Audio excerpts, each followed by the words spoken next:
enkola P5 and P6 kuba I mean P1 P4 up to P4 nagikola Nawankofu primary school. Nawankofu gatola mu government omwaka ogwo kuba batola mu isomero lya Nawankofu ne Bubutya just because balinga teba raising the required population of pupils mu isomero. Twalinga tuweza abana 10. Government yali yetaaga abaana bameka?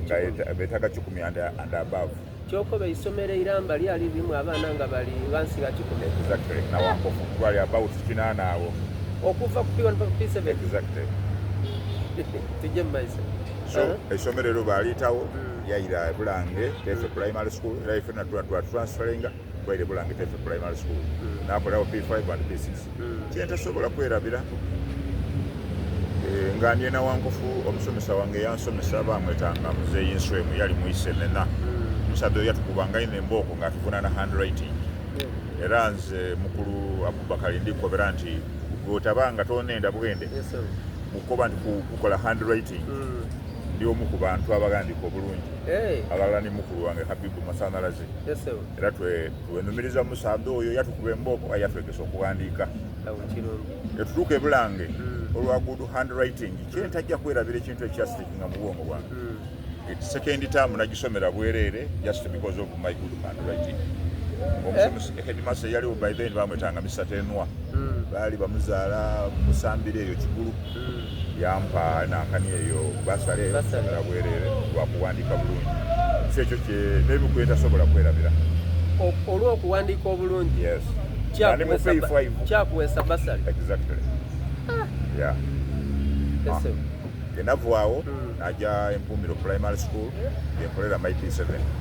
Empumbiro enafunayo ku ebizibu nti emba ndikola P7 muzeeyi wange abamagye baamini baidda bamugema bamutwala bamusiba nga bamuvunaana ati mbu yali mu wa UPC ate yali related ni Late Sabani Nkutu so nga bamuvuna nga bamukoba ati bamwandika ku bbaluwa ati alina emundu alina ki so baidda ba disorganizing programs de bamwize inyuma kyamvira ku obutasoma ku kumala ku emyaka ng'ebiri nga kisoma.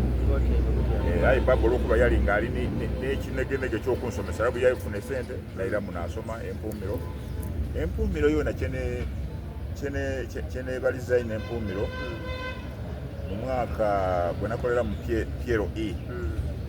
Nali omu ku baana abakola bagitanga mathematics contest ngekolebwa at district level nga babaweereza empapula mu masomero ga primary mwakola babikebera then abo bakoze obulungi mwajja ku district ma contestinga.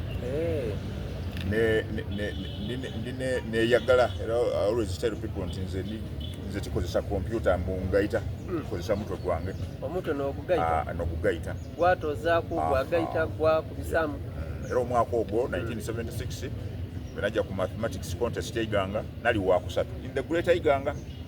Greater Iganga yali mu Bugiri Namayingo Namutumba Luwuka Mayuge nali wakusatu.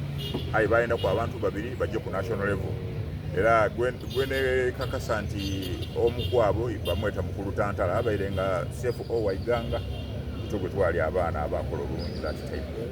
Session Empumbiro n'abanga nkyebalamu tinali very good mathematician era nibwe najja mu GSS the Mitre School byona okubala nga nze ningira buli ngireti ekibalo nakuwansa.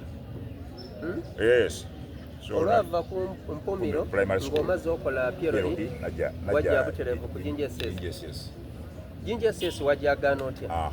GSS by then lyali likobebwa nti was the largest school in population East and Central Africa. Kuvaira? Yes. Was the largest right kutidi mpegana. Era butuwe kiri?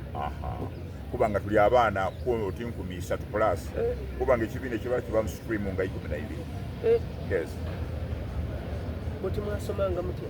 Mpera ano nga bakola shift. Nga aba senior 1 ne senior 2 mutandike sawa 7 mwaka 12 n'ekitundu. Then aba senior 3, senior 4 ne HS nga bona basome encho. Butwe twakikolanga mu GSS. Buti wale wali mu Kisulo oba wali naviranga Bugembe ku luguudo oleta Wanyama Road enaviranga